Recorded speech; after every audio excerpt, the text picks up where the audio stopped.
que la conférence commence pour améliorer nettement le son et donc la qualité de la conférence, je vous demande d'avoir l'aimable charité d'éteindre vos portables ou au moins de les mettre en mode avion. Merci.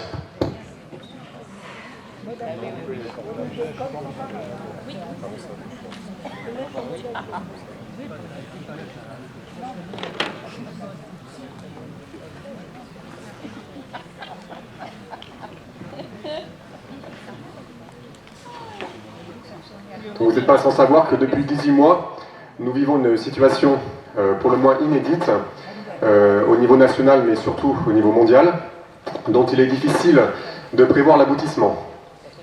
Alors reconnaissons tous, je pense, que nous avons à la fois été surpris, mais que pour autant, cette situation que nous connaissons était prévisible. Prévisible pour plusieurs raisons.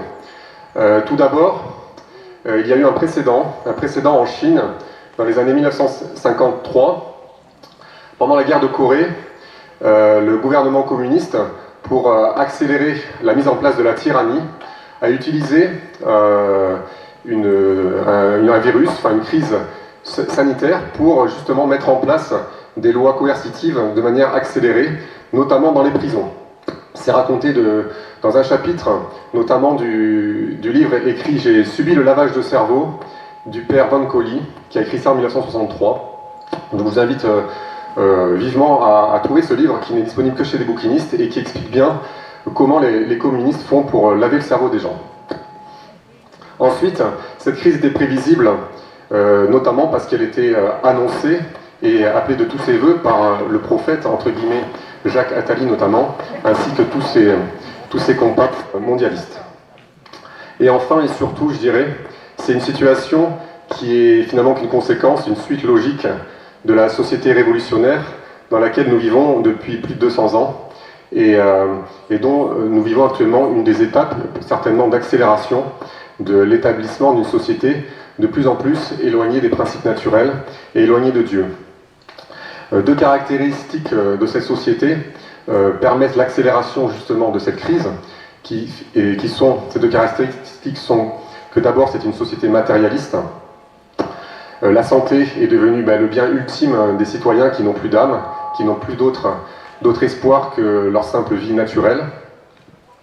Et également, notre société est une société collectiviste et dans laquelle l'État dirige des individus qui sont pulvérisés, qui n'ont plus de corps intermédiaire pour les protéger.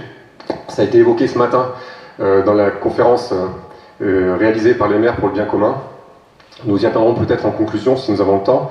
Mais en tout cas, nous avons dans le domaine de la santé aujourd'hui des citoyens qui sont livrés, et des médecins eux-mêmes, qui sont livrés à des consignes de l'État. Et cela n'est pas sans déstabiliser la société, c'est ce que nous voyons. Cela a été déjà dénoncé dès le début, dès les années 50 et même les années 60. J'ai en ma possession une plaquette écrite par le docteur Jean-Louis Vidal en 1964, qui s'appelle, le titre est assez évocateur, « Malades et médecins face au totalitarisme ». Donc nous sommes en 1964. Et que dénonçait le docteur Vidal? Il dénonçait en fait une inversion, une subversion, un changement de rapport entre le médecin et le patient, dû à une mainmise de l'État qui intervient dans tous les domaines, y compris la santé. Donc le patient n'a plus la liberté de choisir son médecin et le médecin n'a plus la liberté de prescrire.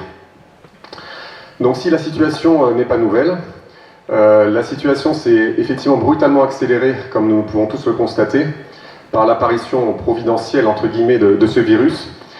Et surtout, cette machine semble s'emballer sans qu'on puisse savoir quel en sera le terme. Donc pour mieux comprendre cette situation et surtout peut-être mieux agir derrière, chacun à notre niveau, ce sera l'objet de notre conclusion, nous allons, je vais laisser la place à plusieurs intervenants, dont un qui n'est pas encore arrivé. D'abord, le père Jean-Dominique nous parlera des aspects moraux, et ensuite nous aurons une vision scientifique et médicale, avec deux collègues, on va dire un médecin et un scientifique, un immunologue, qui nous traiteront des sujets plus scientifiques, et enfin un juriste pourra nous montrer à la fois le caractère tyrannique du pouvoir de fait actuel qui nous est imposée depuis, qui utilise cette crise sanitaire pour accélérer son emprise. Et puis également, nous verrons avec notre avocat qui nous rejoindra la manière d'envisager quelques actions. Donc je laisse sans tarder la parole au Père Jean-Dominique.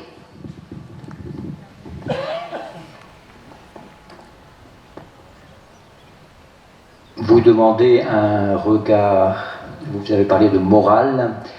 La question que vous posez est la suivante: comment mesurer, juger, évaluer un acte? Si je suis médecin, je vais prescrire, mettons, un vaccin, ou si je suis dans le médical, ou que sais-je, ou dans l'armée, ou si je suis obligé, me dit-on, d'être vacciné, que dois-je faire?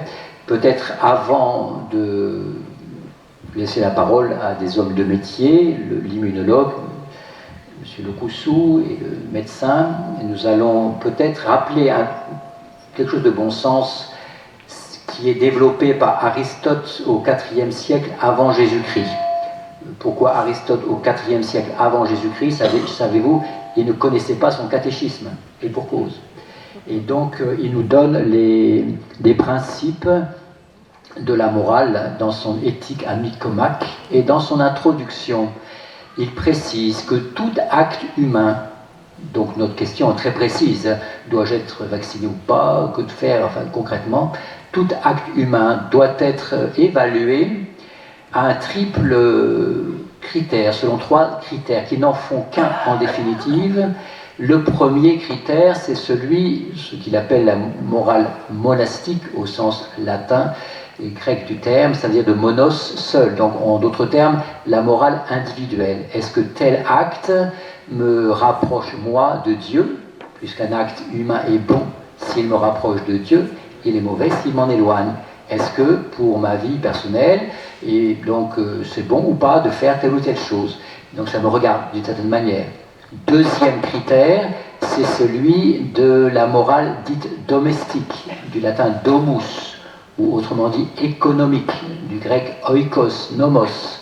Ça veut dire le gouvernement de la famille. Est-ce que pour ma famille, dans notre cas pour ma descendance par exemple, il est bon, ou pour mon métier que je dois transmettre, que sais-je, est-il bon, est-il permis de faire ceci ou cela? Et troisième critère, c'est le critère politique, de police, la cité. Puisque tout acte, nous sommes tous membres d'une société, dont tout acte humain a aussi un rebondissement, si vous voulez, dans la vie sociale. Et donc, est-ce que c'est bon ou pas pour la société française, si je suis français, sur l'Église même, d'une certaine manière? Donc la dimension plus universelle, si vous voulez. Je répète que ces 3 critères ne font qu'un. C'est-à-dire que, même s'ils sont spécifiquement différents, c'est-à-dire qu'un acte doit être jugé selon ces 3 dimensions. Je ne peux pas travailler pour moi tout seul, veiller à mon bien personnel, ne serait même ma sainteté si vous voulez, aux dépens de ma famille par exemple, ou de mon village, et a fortiori de mon pays ou de l'Église. Vous voyez, il faut envisager les 3 dimensions en même temps. Et en rappelant ce petit principe tout simple d'Aristote, qui va greffer justement la dimension politique sur la dimension familiale et celle-ci sur l'éthique personnelle, en rappelant ce principe, je pose des questions. Et je crois que je suis surtout venu pour poser des questions. Parce que pour reprendre cette échelle ou ces 3 critères, le premier de la morale individuelle, ai-je le droit ou pas de mettre ma santé en danger? La réponse est assez évidente, mais est-ce que je suis maître de ma santé? Donc, autrement dit, est-ce que les vaccins qui nous sont imposés sont véritablement efficaces? Ont-ils un impact sur ma santé aujourd'hui, demain, dans 5 ans, dans 10 ans? Est-ce que je peux jouer à la roulette russe? C'est pas donné d'avance. Autre question qui relève de la morale personnelle, ai-je le droit de profiter d'un avortement? Puisqu'on nous dit que les fameux vaccins qui sont imposés ont été faits à partir de cellules fétales, c'est-à-dire d'un fœtus obtenu par mode d'avortement. Alors la question qui se pose, là, je pose une question. Est-ce que effectivement c'est vrai, monsieur l'immunologue, monsieur Lokoussou, ou docteur, est-ce que c'est vrai ou pas? Est-ce que le fait que ce soit fait à partir de cellules proliférantes d'un fœtus, ce soit une condition sine qua non pour que ça fonctionne?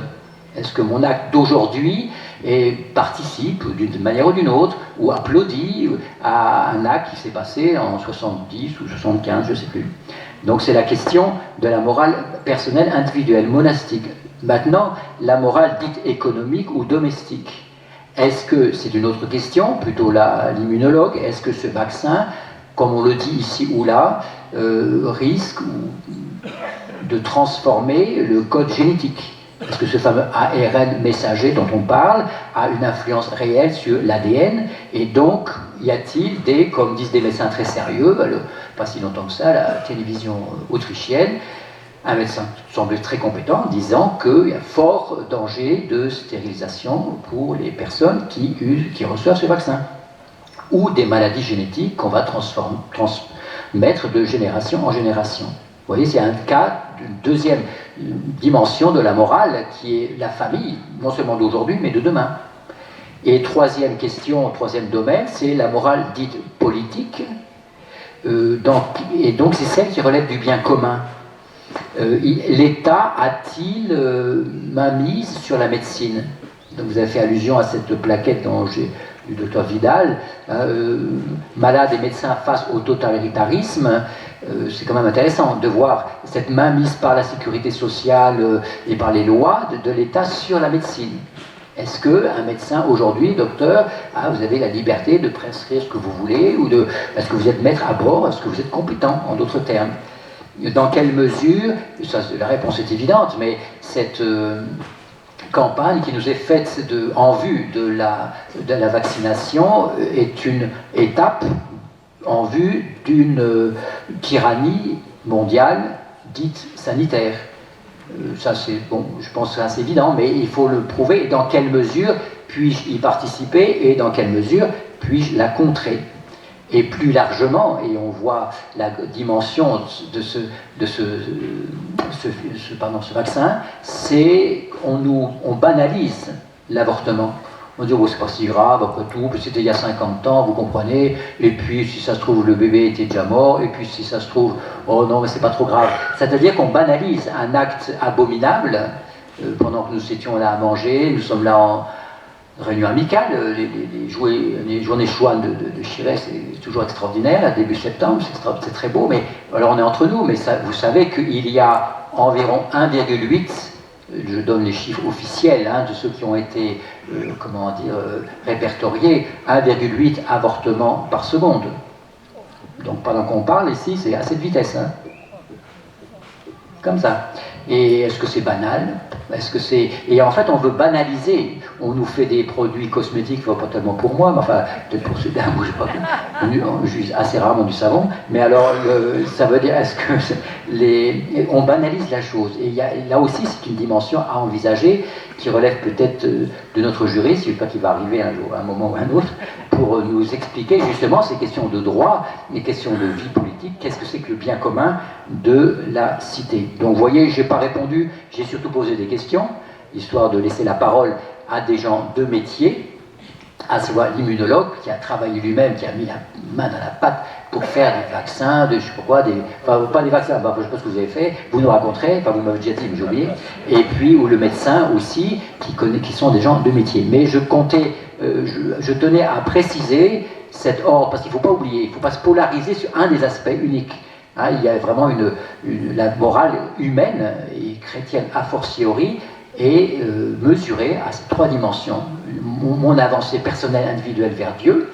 Deuxièmement, la famille ou les communautés, les corps intermédiaires. Et troisièmement, le bien commun de la cité et de l'Église.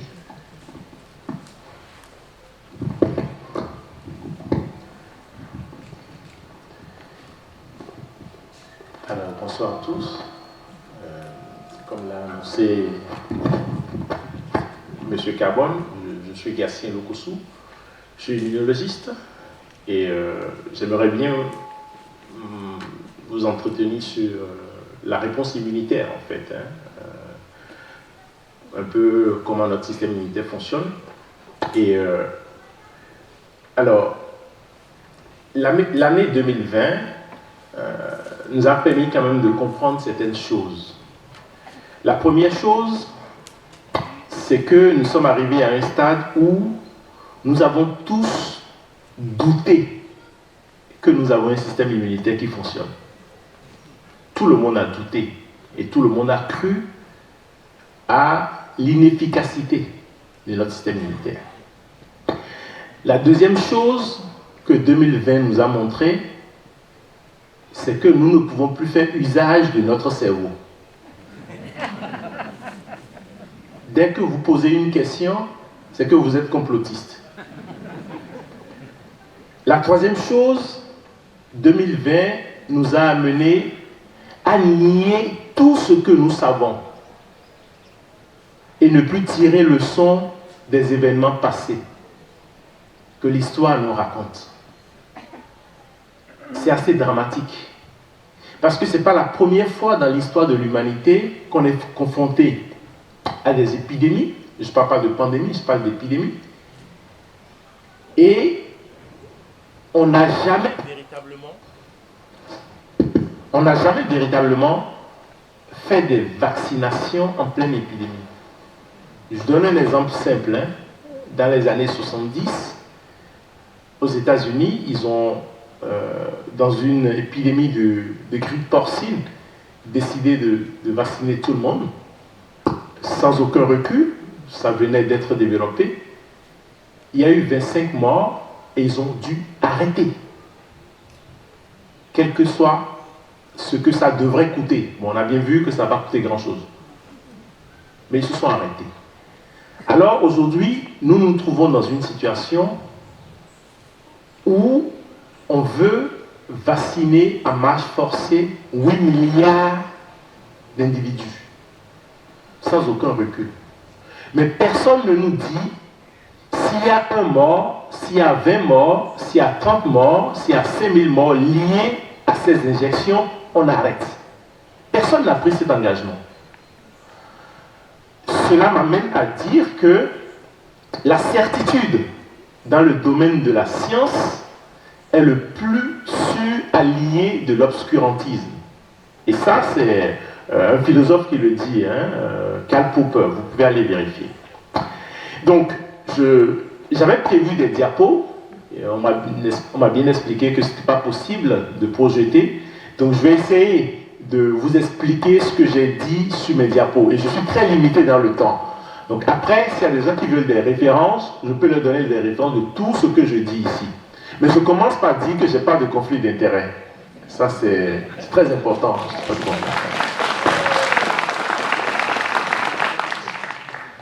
Alors, il faudrait vous souvenir de quelque chose. Nous sommes tous ici catholiques. Donc, à un moment donné de notre vie, ou d'ailleurs, jusqu'à présent, on a eu la dévotion au Sacré-Cœur de Jésus. Ce cœur qui a tout bien fait. Est-ce que vous pouvez imaginer un instant qu'il ait mal fait le système immunitaire? Ce n'est pas possible. C'est vrai que nous avons eu une dégénérescence à la suite du péché originel. Mais quand même, ce système reste fonctionnel. Alors, je voudrais que vous regardiez un peu la population mondiale. J'ai les chiffres du 5 août 2021. Nous étions 7 milliards 884 millions. C'est pas rien. À cette date du 5 août, il y avait environ 35 millions de morts. 35 millions de morts. Ok. Vous m'entendez? 35 millions de morts. Toutes classes confondues. Non. Du 1er janvier 2021 au 5 août 2021, sur toute la Terre, il y avait eu 35 millions de morts.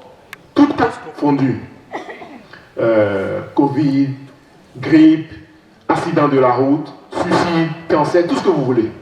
Il y a des références, je peux vous les fournir. C'est un accès libre. Et de la même façon, nous avons eu, au 5 août 2021, 83 millions de naissances. Combien? Vous m'entendez? Nous avons eu 85 millions de près. Nous avons eu, c'est bon? Nous avons eu 83 millions de naissances depuis le 1er janvier 2021 au 5 août 2021. Donc vous voyez que la balance est très positive. Non? Oui. Très bien. Par contre, ce dont on ne parle pas malheureusement, à la même date, nous avons eu 25 millions d'enfants avortés. Entre le 1er janvier 2021 et le 5 août, vous vous en doutez, au 1er septembre, ça a changé aussi. Et au 5 août 2021, on a eu 25 millions d'avortements, dont on ne parle pas, malheureusement. Donc, quand on regarde ces chiffres, et quand on regarde les morts dues à la Covid, ils sont discutables. Parce qu'il y en a qui ont été... on les a aidés. Donc c'est discutable. Et quand vous regardez, effectivement, entre le 1er janvier 2021 et le 5 août où je m'étais arrêté, 2021, il y avait environ, pour toute la Terre, il y avait environ 2 millions de morts, 2 200 000 morts. Et je ne comprends pas pourquoi on cumule les morts depuis l'année dernière. En matière d'épidémiologie, on fait par année. Et si l'épidémie dure, on attend la fin pour dire, bon, telle période, il y a eu tel nombre de morts. Mais nous, depuis 2020, on continue de cumuler. Bon, je pense que c'est toujours pour faire peur, je pense. Alors, la mortalité qui est associée, je ne vais pas rentrer dans les détails, sinon on ne va pas finir. La mortalité qui est associée à la Covid, aujourd'hui, est connue. C'est autour de... Et même la létalité, donc c'est le nombre de personnes décédées dans un groupe, parmi un certain nombre de malades. C'est autour de 0,05%. Franchement, c'est rien du tout. Et il y a plusieurs études qui ont confirmé ces chiffres, en fait. D'accord? Et même dans des pays à forte densité, cette létalité est confirmée. Donc, en gros, nous sommes entre 0,02% et, si vous voulez, 0,1%, quoi, maximum. Maximum. Et je me suis amusé hier à regarder les chiffres par continent. Et on voit qu'en Europe, on a 620 000 morts depuis le 1er janvier 2021 jusqu'à hier pour la Covid.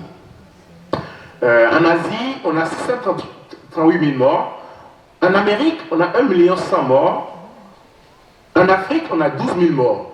Pour la première fois. C'est pas le paludisme. C'est pas la tuberculose. Donc, vous convenez avec moi que ce n'est pas vraiment un problème pour l'Afrique. D'abord, les 12 000 morts. En Océanie, on a 1 000 morts. Ok? Alors, je me suis dit, bon, je fais le ratio par rapport à la population de chaque continent. Dans mes histogrammes, pour l'Afrique, rien ne sort. C'est 0,30 et 120. D'accord? Pour l'Amérique, c'est 0,0012. Pour l'Asie, c'est 0,001. Pour l'Europe, c'est ce qui vous intéresse, c'est 0,0007. Voilà. Donc, après, je me suis dit, bon, en Europe, je vais voir combien d'enfants sont décédés. Et évidemment, aucun. En bonne santé. Les enfants qui sont décédés sont des enfants qui avaient des antécédents, cancer et d'autres comorbidités. Ok? Et je dis, je vais revenir en France pour voir combien d'enfants sont décédés de cette maladie en France. Heureusement, aucun. Dans les pourcentages, c'est 0,00. Ça n'apparaît même pas.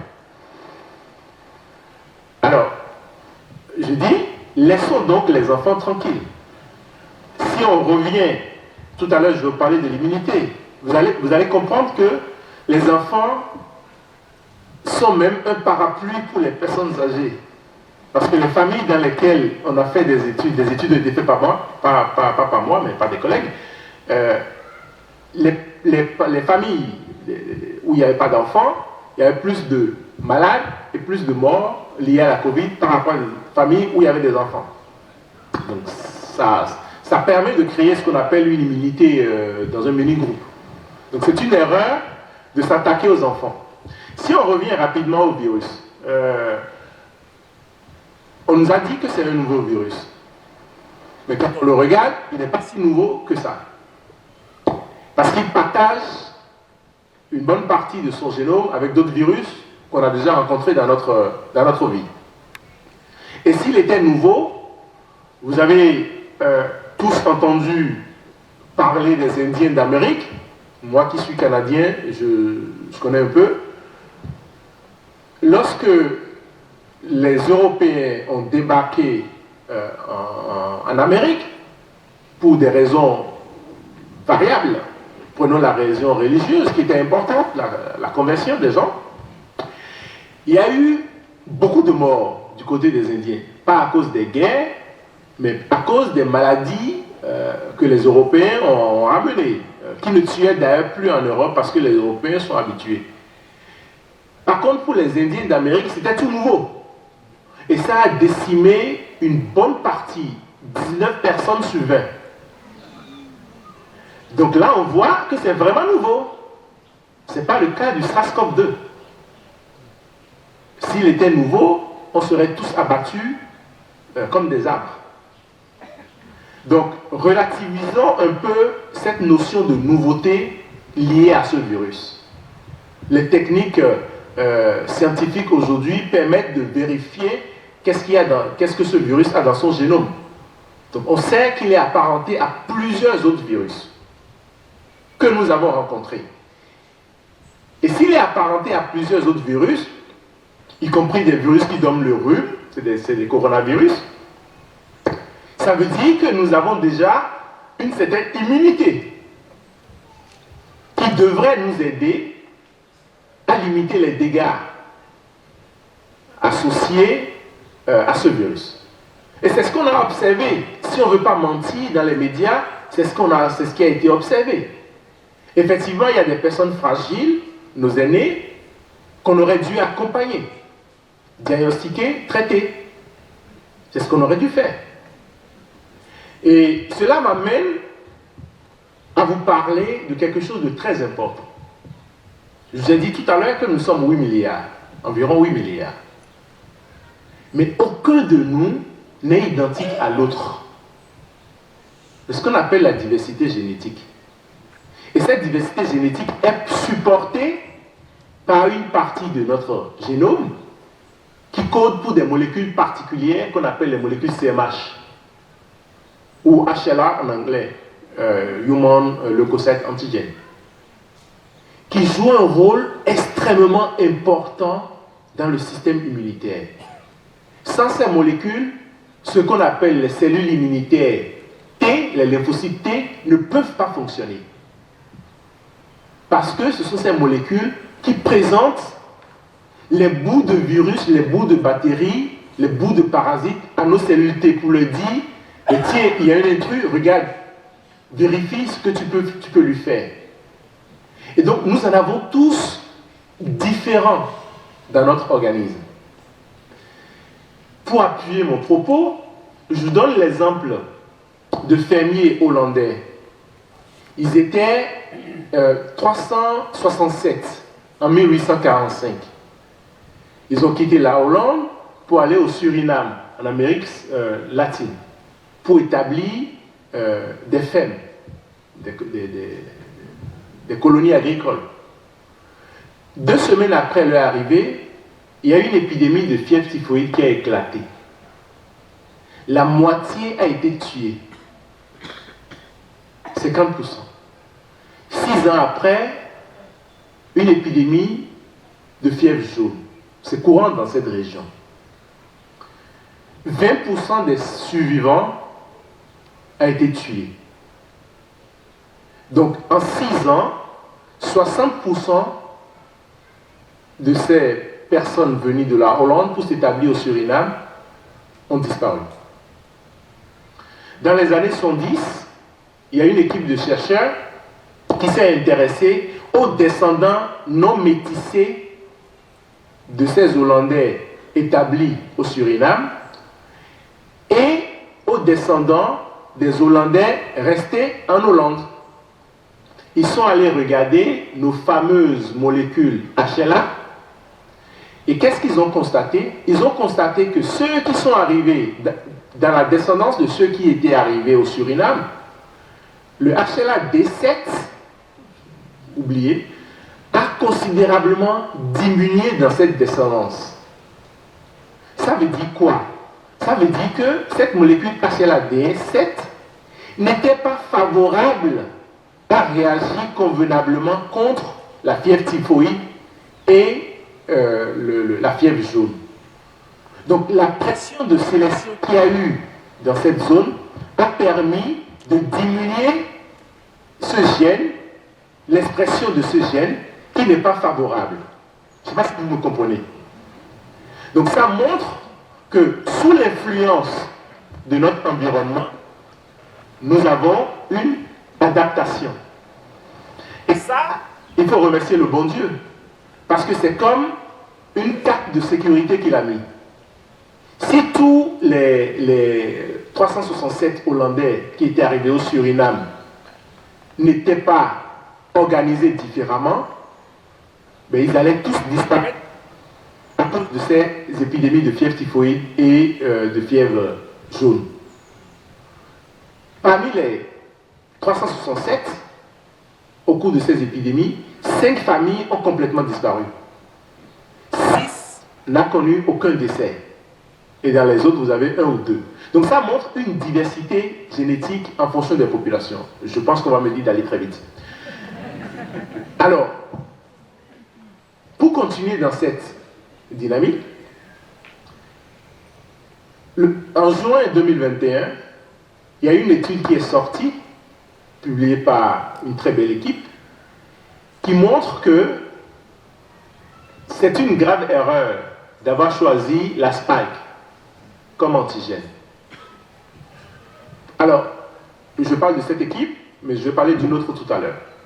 Pourquoi? Parce que en matière de réponse immunitaire, lorsqu'un agent pathogène rentre dans une cellule, infecte quelqu'un, cet agent pathogène est découpé en plusieurs morceaux et justement présenté par nos fameuses molécules HLA.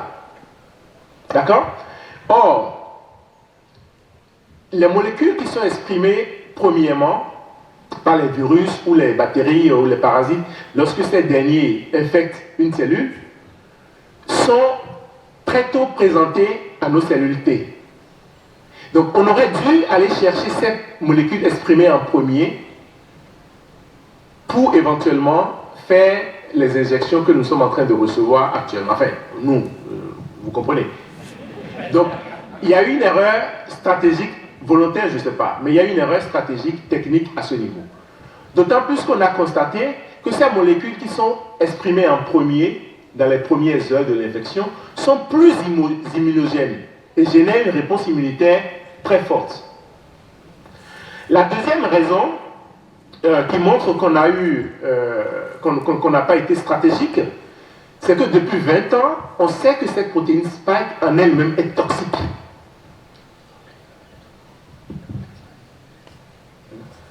Oui, c'est cette protéine qu'on fait exprimer par notre corps pour, soi-disant, protéger. Il y a plusieurs procédés. Il y a les ARN messagers qui sont injectés ou il y a l'ADN qui est injecté. Mais une fois dans le corps, la résultante est la même. C'est la production par nos propres cellules de cette protéine spike. Et lorsqu'elle est exprimée, elle va dans les membranes de nos cellules et est considérée comme danger par notre système immunitaire qui va naturellement attaquer ces cellules. Elle a été également retrouvée très rapidement dans le sang. quelque temps après injection par les vaccins. Et elle va partout. Parce que justement, dans notre corps, nous avons plusieurs types de récepteurs, en l'occurrence les récepteurs ACE2 et ACE, qui sont en balance, qui sont en équilibre. Le SARS-CoV-2, le virus, ou la spike, se lie à ce récepteur ACE2. Donc, empêche le récepteur ACE2 de jouer son rôle naturel, qui est d'équilibrer l'inflammation. Et voilà qu'on l'occupe avec quelque chose d'étranger. Son autre copain, ACE tout seul, est là dans notre organisme pour induire l'inflammation. Voilà qu'il se retrouve tout seul. Donc il continue à induire l'inflammation. Et donc on est en déséquilibre. C'est ça qui a été à la base des... vous avez certainement entendu parler de tempête cytokinique. Tempête cytokinique. Donc là aussi c'est une erreur d'avoir choisi cette protéine. J'avais prévu pas mal de choses avec vous, mais malheureusement je ne peux pas. On peut parler après. J'avais prévu un devoir pour vous. Je suis enseignant, donc j'avais prévu un devoir pour vous. Ceux qui sont intéressés, on va en parler tout à l'heure. Et je vais passer très rapidement sur ce qu'on appelle l'immunité croisée. Le fait qu'on a été en contact avec plusieurs autres virus, en l'occurrence plusieurs autres coronavirus, a fait qu'on a une partie d'immunité efficace contre le SARS-CoV-2. Plusieurs études l'ont montré. Ceux qui sont intéressés, je vais leur donner les références. Donc nous sommes armés. Ce que l'hôpital aurait dû faire, c'est que les personnes arrivées plus ou moins en détresse devaient être prises en charge par les différents traitements qui existent. Donc c'est une erreur d'avoir dit qu'on n'a pas de réponse immunitaire ou la seule solution que ce soit le vaccin. On sait très bien aujourd'hui que la réponse immunitaire associée au vaccin est très faible par rapport à la réponse immunitaire acquise naturellement. Et c'est ce qu'on doit encourager. On voit ce qui se passe aujourd'hui en Israël, en Islande, aux Seychelles, les pays qui ont les plus vaccinés, enfin les plus injectés. On voit le nombre de morts associés, reconnus officiellement, parce qu'en France, l'ANSM, l'Agence nationale de sécurité du médicament, a enregistré officiellement quand même des décès. Alors ce que moi je demande à nos autorités sanitaires, c'est de nous dire à partir de combien on arrête. Ça, ils doivent pouvoir nous répondre. À partir de combien de décès on arrête.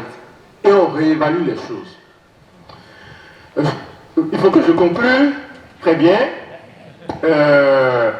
Pour conclure, je vais parler de l'efficacité des vaccins, des injections.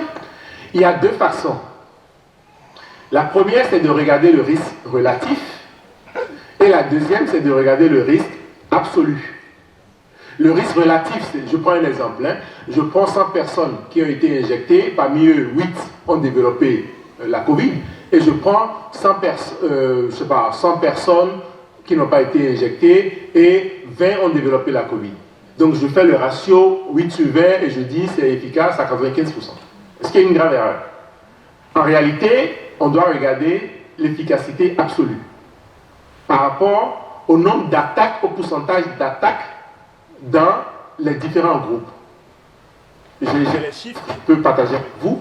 Donc on se retrouve avec des efficacités en dessous de 5 quand on regarde dans la population. Et cette façon de calculer vous permet de déterminer le nombre de personnes qui doivent être vaccinées pour protéger une personne. Ceux qui seront intéressés, vous viendrez me voir tout à l'heure, on va en discuter. Et plus un vaccin est efficace, plus la réduction du risque relatif est élevée, et moins le nombre de personnes qu'on doit vacciner est faible. C'est-à-dire que si j'ai une efficacité de 95%, si je calcule le nombre de personnes nécessaires pour protéger une personne, ça doit être très faible. Or, aujourd'hui, pour les différents types d'injections qu'on nous propose, vous avez 95% soi-disant d'efficacité. Bon, eux-mêmes, ils reconnaissent maintenant que ça baisse à 60% pour certains.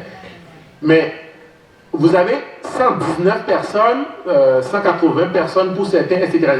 Donc, ça veut dire que, par exemple, si je prends le Pfizer, 95%, j'ai besoin de vacciner 119 personnes pour protéger une personne. Voilà. Ça pose beaucoup de questions. Et je suis navré parce que nous sommes incapables de diagnostiquer et de traiter. J'aurais vraiment aimé continuer parce qu'il y a des choses très intéressantes, mais malheureusement, je suis limité par le temps. Merci. Je laisse la parole. Qui a postfacé, donc qui laisse la parole, qui a postfacé le livre de Pamela Acker, Les vaccins en question. Merci. Alors je voulais dire que pour me présenter que j'étais un médecin hospitalier, que je n'étais pas dans la discipline par honnêteté immunologique ou maladie infectieuse, que j'étais pneumologue, réanimateur, oncologue et radiothérapeute. En 1975, je soignais comme interne des pneumopathies virales, comme M. Raoult déjà, grâce à mes patrons. Et donc j'ai ce point commun d'être praticien hospitalier avec M. Véran, mais c'est le seul. Alors, pourquoi je suis là? C'est parce qu'en fait, on m'a demandé de relire d'un œil critique et de corriger une traduction française d'un livre de Madame Pamela Acker, dont je vous parlerai tout à l'heure, livre qui est intitulé Vaccination, une catholique perspective en anglais, c'est-à-dire une perspective catholique. Ce livre vient de sortir et il est à votre disposition. Alors, l'histoire de cette chercheuse est intéressante parce qu'elle a quand même travaillé, après avoir fait ses études de biologie, un master, puis je crois quand même un doctorat, d'après ce que j'ai compris, en immunologie, et elle s'est rendue compte, elle était en même temps très attachée à sa foi chrétienne, et en 2012, elle a décidé d'arrêter son activité parce qu'elle était en rapport avec des cellules d'origine embryonnaire ou fœtale, des lignées cellulaires provenant d'avortements. Voilà. Donc ce livre est préfacé par Madame Henrion-Claude et j'ai assuré une postface qui m'a fait beaucoup travailler, beaucoup réfléchir au problème des vaccins que j'ai suivi depuis le début de mes études. Je voudrais vous donner quelques messages qui sont en fait communs à ma réflexion et à ce livre.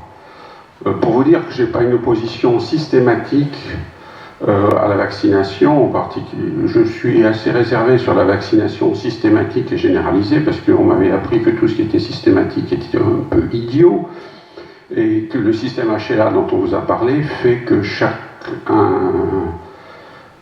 homme est différent de son voisin sur ce plan-là, qu'il y a plus de 1 milliard de chances qu'on soit identique côte à côte, si on est côte à côte. Donc on est tous différents, on a des réactions immunitaires différentes. Donc je suis plutôt vaccino-réaliste, mais je dois dire que face à la propagande et à surtout ce consensus ancien qui est de dire on est au pays de Pasteur, il y a un microbe, on a un antibiotique, on guérit. Et puis si on veut prévenir, il y a le vaccin qui a guéri tout, qui a supprimé des millions de morts, etc. Alors je vais vous corriger cette façon de voir. Je vais citer le professeur Raoult dans son livre, au début de son livre sur les vaccins. Le vrai scandale des vaccins, ce n'est ni le problème des lobbies, ni celui des militants anti-vaccins ou de tels ministres de la Santé, c'est l'ignorance dans laquelle sont les Français. Tout repose sur des pétitions de principe. En 2015, Mme Marisol Touraine, ministre de la Santé et des Affaires sociales, a déclaré à Antenne 2 « La vaccination, ça ne se discute pas ». Vous voyez qu'il y a déjà une opposition. Grâce au livre de Madame Acker, vous pourrez avoir des éléments de discussion. Vous avez 250 références bibliographiques, scientifiques, beaucoup sont en ligne, et je crois que c'est un livre qui fera date dans l'histoire critique de la vaccination, en général, pas seulement de la vaccination anti-Covid. Alors je voudrais vous donner 3-4 messages de ce livre. Premièrement, le système immunitaire. Mon voisin immunologue vous a dit que c'était quand même un système extraordinaire. C'est un système qui est intelligent, il a de la mémoire, il est régulé, hein, et il est capable de protéger le soi du non-soi sans agresser le soi. Donc c'est un système très intelligent.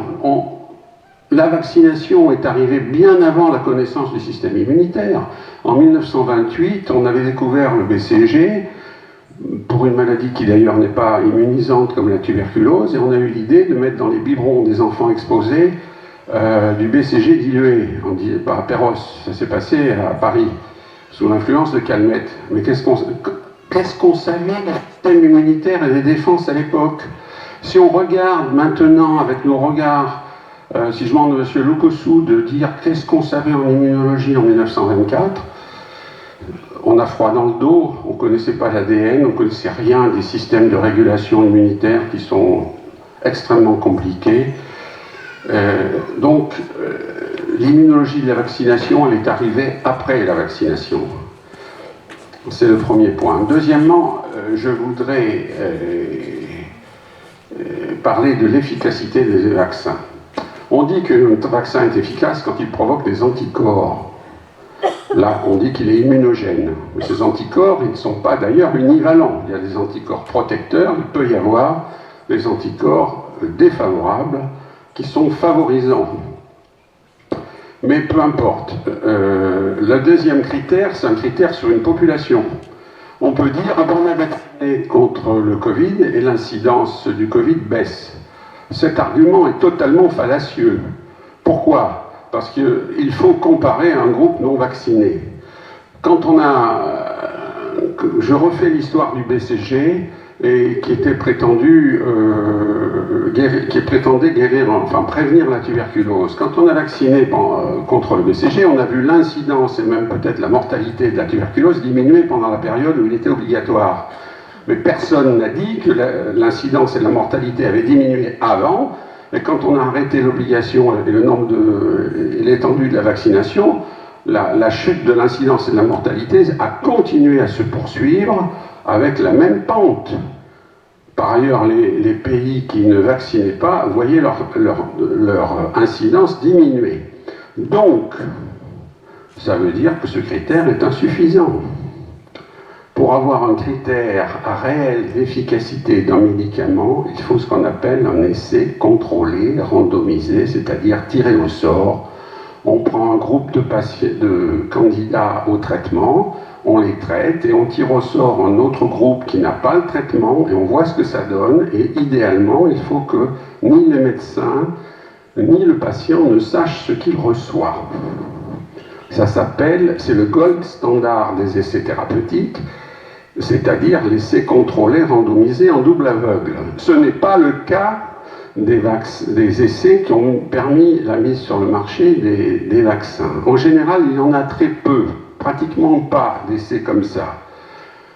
Il y en a eu, soi-disant, pour le Covid, mais ils sont très critiqués par certains statisticiens, dont le docteur Delorgeril, que je vous recommande de lire. En tout cas, on vous a très bien expliqué également la présentation des résultats de 95%. On croit que ça veut dire que 95% des gens vaccinés ne sont pas malades, c'est totalement faux. C'est pas ça du tout. Il faut étudier les risques relatifs. Donc, voilà pour réduire un peu l'efficacité merveilleuse des vaccins qui ont diminué, soi-disant, la mortalité. Là, je vais vous donner un scoop. Que dit justement Pamela Acker ? Il n'y a pas d'essais thérapeutiques contrôlés qui prennent comme critère d'étude la mortalité. Il n'y en a pas. Donc quand on vous dit qu'il y a des millions de morts qui ont été évitées par le vaccin, c'est peut-être vrai, mais c'est peut-être faux. Ce n'est pas validé par les essais. Or, ça traîne dans tous les bouquins. J'ai lu 15 livres sur les vaccins qui sont parus dans les 4 dernières années. Il y a toujours des millions de vies sauvées. n'en a pas la preuve.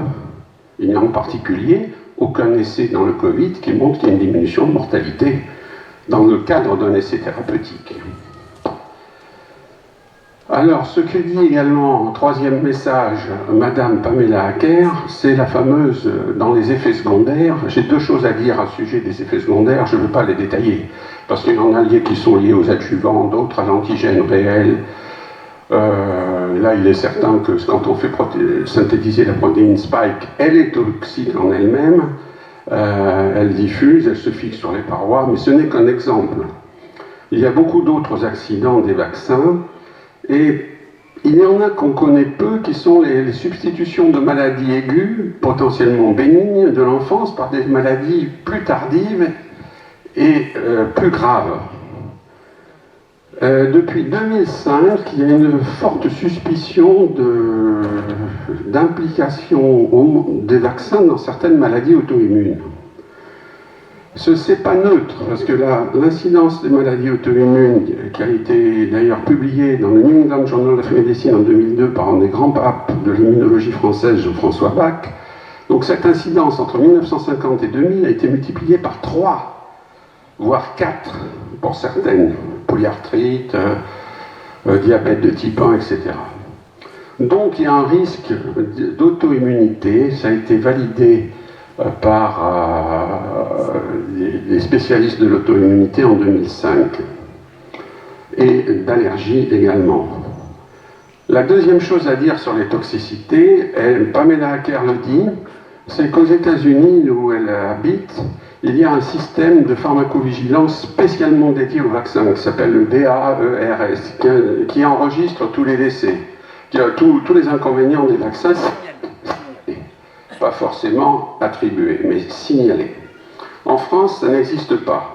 Il est vrai que le gouvernement a demandé s'il y a une étude particulière dans les centres de pharmacovigilance sur les vaccins, mais bon, apparemment, ils sont débordés.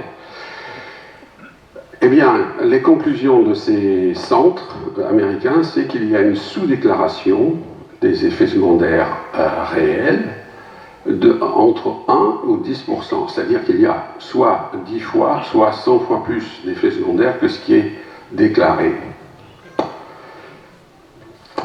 Je voudrais terminer par un scoop qui va vous laisser assis concernant l'immunité collective.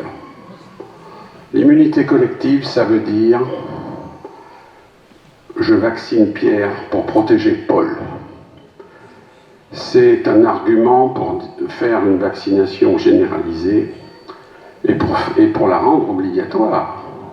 C'est un argument qui a beaucoup de conséquences, qui imprègne actuellement la télévision.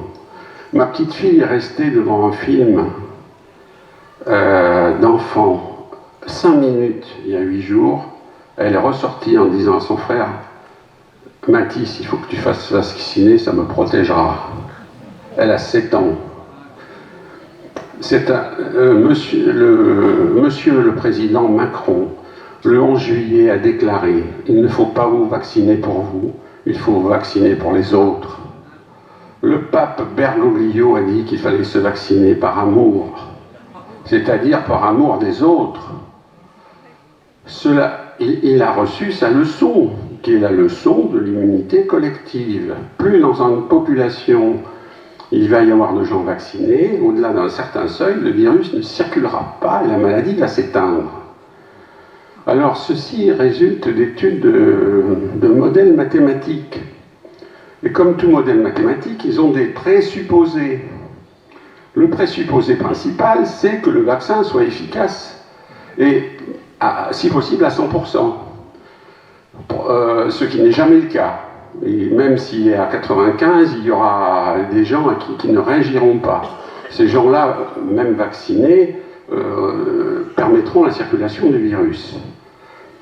Soit dit en passant, une étude très récente faite à Marseille montre que les gens qui ont été vaccinés et qui ont le Covid quand même ont des charges virales plutôt plus élevées. Donc, en tout cas pas inférieures. Donc, ils sont contagieux lorsqu'ils sont atteints à nouveau. Le gouvernement l'a reconnu, puisqu'il y a, je ne sais pas si vous êtes au courant, mais il y a un brave malade qui a été un brave citoyen français, qui a été vacciné, qui a attaqué le ministère de la Santé en disant j'ai été vacciné, je veux donc retrouver toute ma liberté. Je veux retrouver ma liberté par ne pas porter de masque, puisque je suis protégé. Et c'est monté jusqu'au Conseil d'État. J'ai le texte, je crois que c'était en mars ou avril.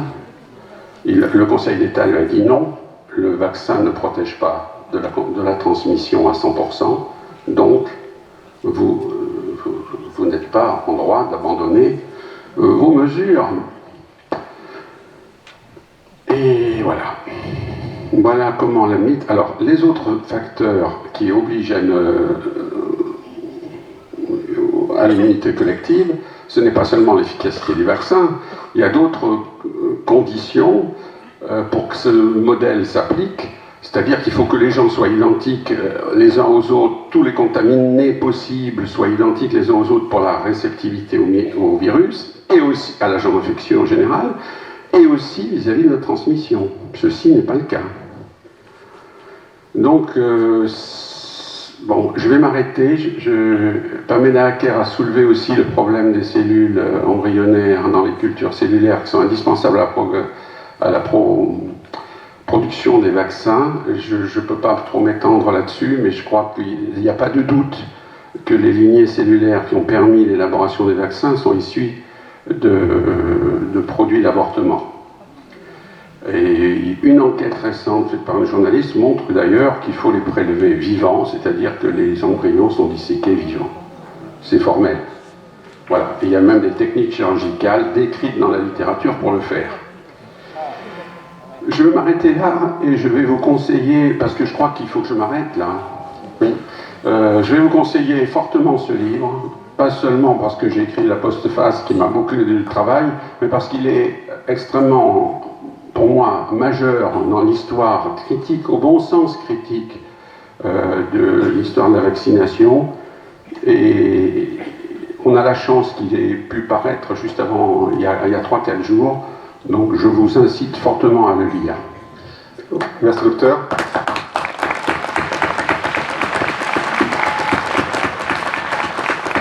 Pour rejoindre les propos du docteur, en effet, je pense qu'il ne faut pas s'arrêter à ce qu'on peut lire rapidement sur Internet ou les vidéos qu'on peut voir. Nous sommes inspirés pour acheter des livres, et donc il y a des livres qui traitent de ce sujet, donc n'hésitez pas à vous servir.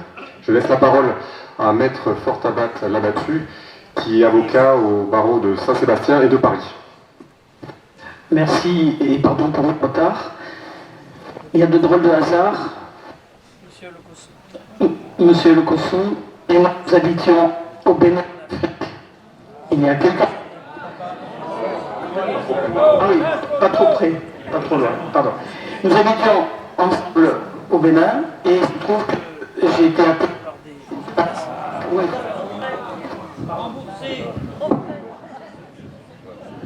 Merci. Voilà.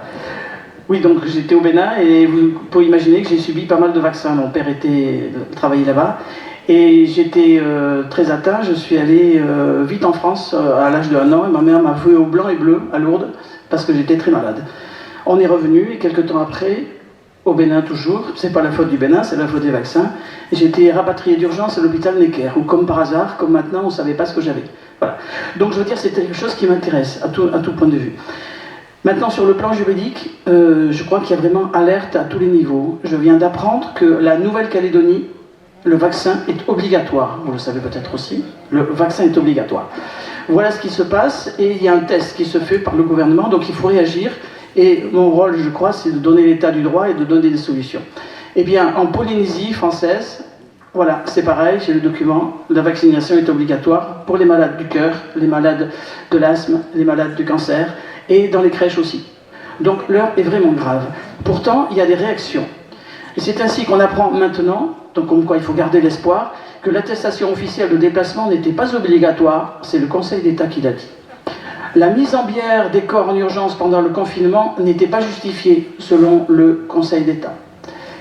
Alors, cette réaction, il faut vraiment la voir au fond du cœur.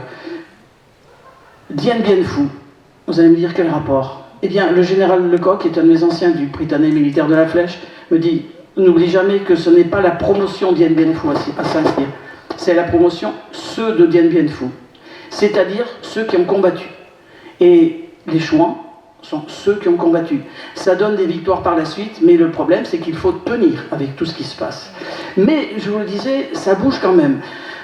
Je ne veux pas me faire de la publicité, mais Verba Volant Scripta Manent, si vous voulez aller sur Internet, vous allez sur mon site et vous allez voir la page Covid, dans laquelle j'ai mis tout plein de vidéos que j'ai faites, entre autres, ou d'autres personnes qui seront assez parlantes. Toujours est-il que, voilà maintenant qu'au Portugal, j'ai le document, personne n'en parle en France, pourtant il y a 1 million de Portugais, je crois, en France. Eh bien, au Portugal, un juge a attaqué le président de la République, le Premier ministre et le ministre de la Santé pour génocide et crimes contre l'humanité. Le document, le voilà.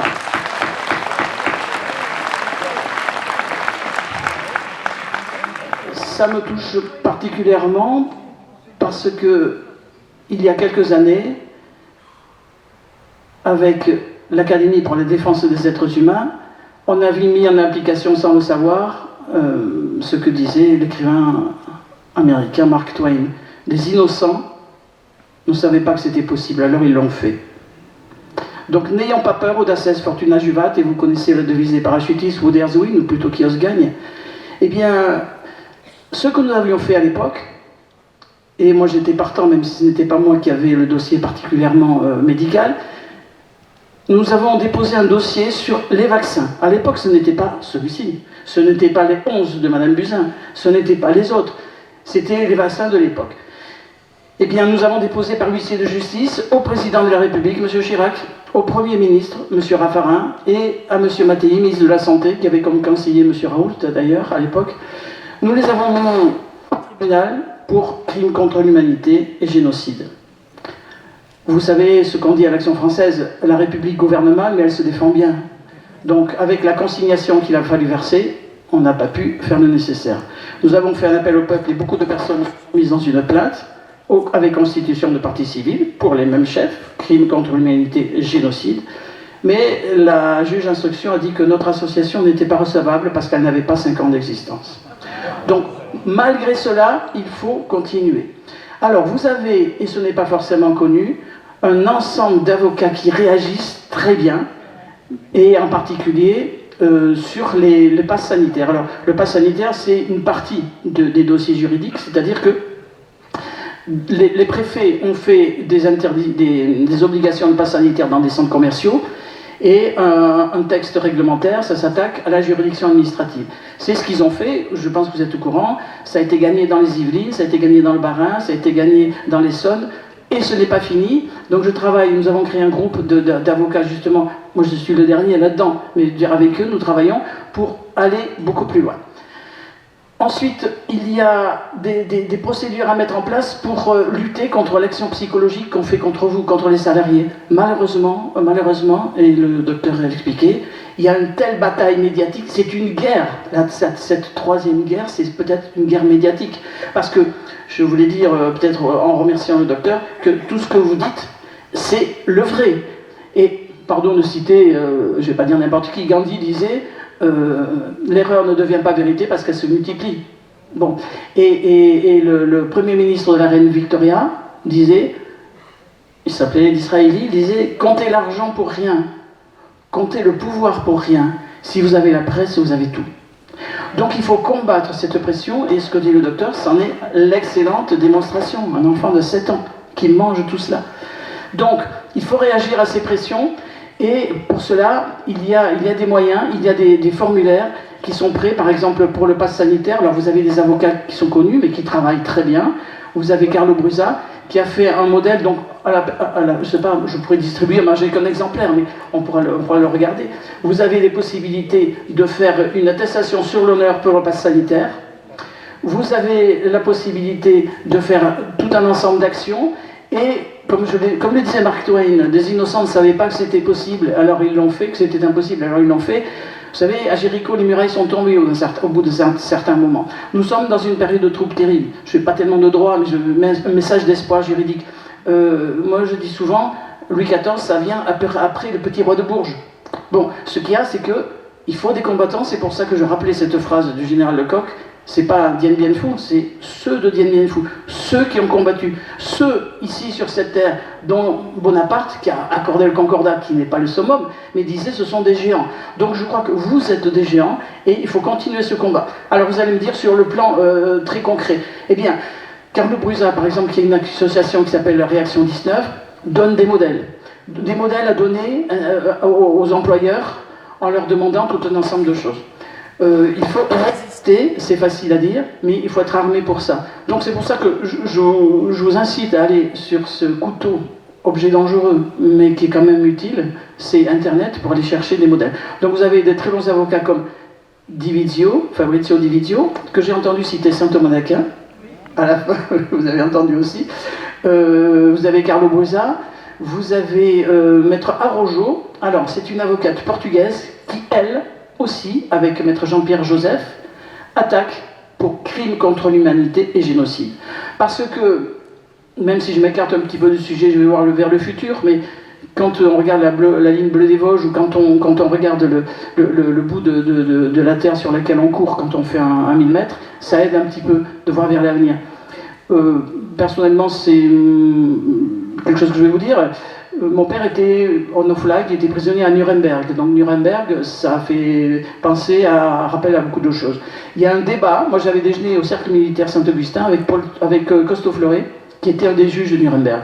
Bon, il y a un débat juridique sur Nuremberg. Est-ce qu'on peut punir des gens sur des textes qui n'existent pas? Nulla pena sine lege. C'est un débat, je ne m'avancerai pas là-dessus. Toujours est-il que, dans l'esprit des gens, Nuremberg, ça rappelle que si on suit l'explication historique qui nous est donnée, Nuremberg, on a condamné des gens qui avaient obéi aux ordres. Médecins, infirmiers, etc. Je ne parle pas des grands responsables. Lorsque j'étais en 1968 au Britannique militaire de la Flèche, on m'apprenait cette phrase. L'obéissance faisant la force principale des armées, il importe que tout supérieur reçoive de ses subordonnés une obéissance immédiate et de tous les instants. Pour diverses raisons, je ne m'expliquerai pas sur le bien fondé ou pas, maintenant c'est changé. Avant d'exécuter un ordre, si on se rend compte que l'ordre est manifestement illégal, on ne doit pas l'exécuter. J'ai écouté sans doute comme vous la Une TV avec Richard Boutry. On a entendu le capitaine de gendarmerie dire des choses extraordinaires parce que apparemment ça bouge du côté de l'armée, ça bouge du côté de la police. Mais je le rappelle, la République gouvernementale, mais elle se défend bien. Donc, nous avons des possibilités d'agir, mais c'est une guerre médiatique. C'est pour ça que c'est extrêmement important qu'il y ait des réunions comme aujourd'hui et sur ce thème-là, pour façon que, au départ, nous ayons ce qui nous manque le plus. L'information médicale. Parce que si on part du principe qu'ils ont raison, on peut imaginer une logique. Et s'ils ont tort, on comprend que les avocats attaquent pour crimes contre l'humanité et génocide. Tout part de vous, cher docteur, tout part de la médecine. J'avais interviewé en 1984, ça fait longtemps pour l'Action française, le professeur Brunel de Pontanel, qui présidait l'Académie de médecine. Il m'avait surpris en me disant, écoute mon petit jeune, la plupart des maladies se guérissent d'elles-mêmes. Alors, ça fait penser qu'il y a une grosse étude à faire sur la médecine, mais en fait sur les possibilités de l'immunité naturelle. Mais je ne vais pas entrer dans ce débat-là, moi. Ce que je veux dire, c'est que vous avez aussi... Alors, rapidement, pardon pour ceux qui s'y connaissent en droit et par rapport à l'heure qui tourne, mais pour mieux comprendre sur le plan juridique comment on peut se battre, il faut savoir que, c'est personnel, mais le dictateur, celui qui était un dictateur, Bonaparte, pour mieux gouverner, avait divisé les juridictions en deux. Ça n'existe dans aucun autre pays d'Europe que je sache. Il y a les juridictions de l'ordre judiciaire, alors vous connaissez, c'est le conseil de prud'homme, c'est le tribunal de commerce, c'est le tribunal d'instance, c'est le tribunal correctionnel. Et vous avez les juridictions de l'ordre administratif. C'est l'annulation des élections, les permis de construire, les responsabilités administratives. Alors, il faut savoir que nous avons beaucoup plus de moyens d'action que nous pensons. Parce que dans toutes ces juridictions qui existent actuellement, il n'y a pas que ces deux-là, il y a d'autres juridictions, je dirais, d'exception, qui sont la Cour de justice de la République. Je fais une parenthèse, tout le monde a vu que ce sont deux repris de justice, anciens premiers ministres, qui ont été ceux qui ont jugé pour le Conseil constitutionnel. Vous verrez sur ma chaîne, pardon de le dire, mais parce que là vous avez le document, un professeur de droit qui s'appelle le professeur Gentillet, qui explique que le Conseil constitutionnel, non, ce n'est pas une institution judiciaire, c'est de la politique en soi. Parce que le Conseil constitutionnel, le président a été condamné, ça c'est autre chose, l'autre, Alain Juppé, a été condamné aussi. Non, Fabius n'a pas été condamné, il a été reconnu responsable mais pas coupable. Enfin, donc qui nomme les personnes du Conseil constitutionnel? 3 sont nommés par le président de la République, 3 par le président de l'Assemblée, 3 par le Sénat. Voilà ceux qui jugent au final. Des débats que vous avez peut-être suivis, mais que j'ai suivis aussi, où on voit le président de l'Assemblée, enfin celui qui préside la séance, amendement numéro 3542.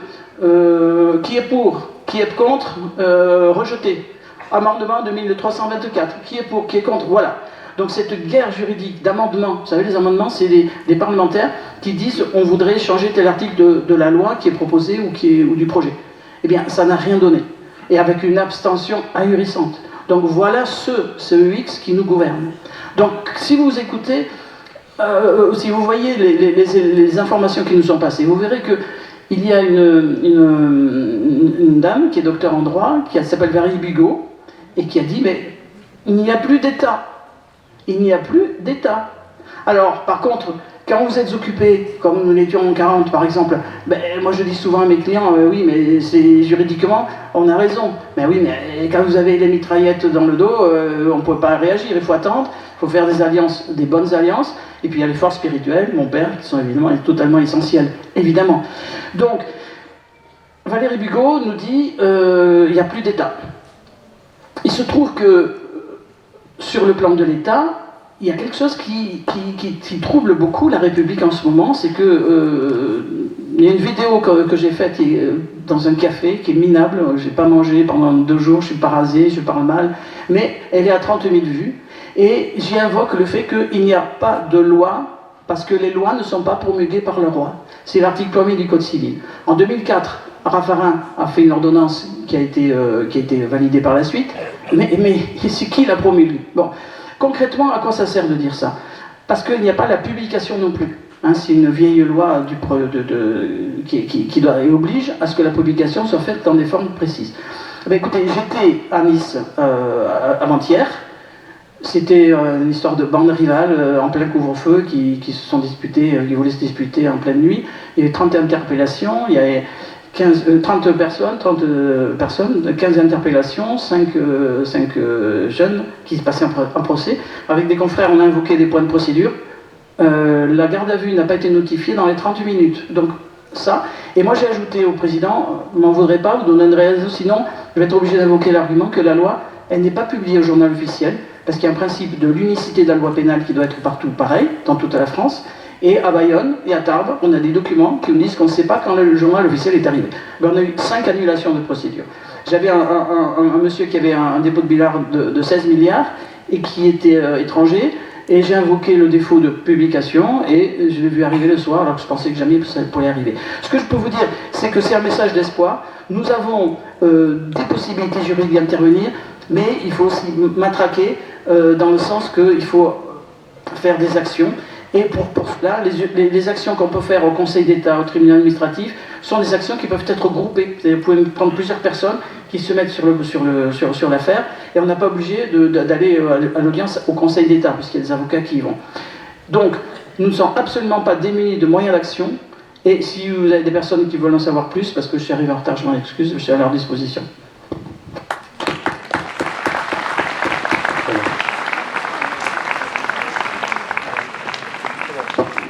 Comme on a bien dépassé l'horaire déjà, pour toutes les personnes intéressées, les différents intervenants de cette table ronde seront présents sur une table, sous une tente blanche en direction de la sortie. Et donc, on pourra parler plus avant de tout ce qui est action, pas seulement juridique, mais aussi politique.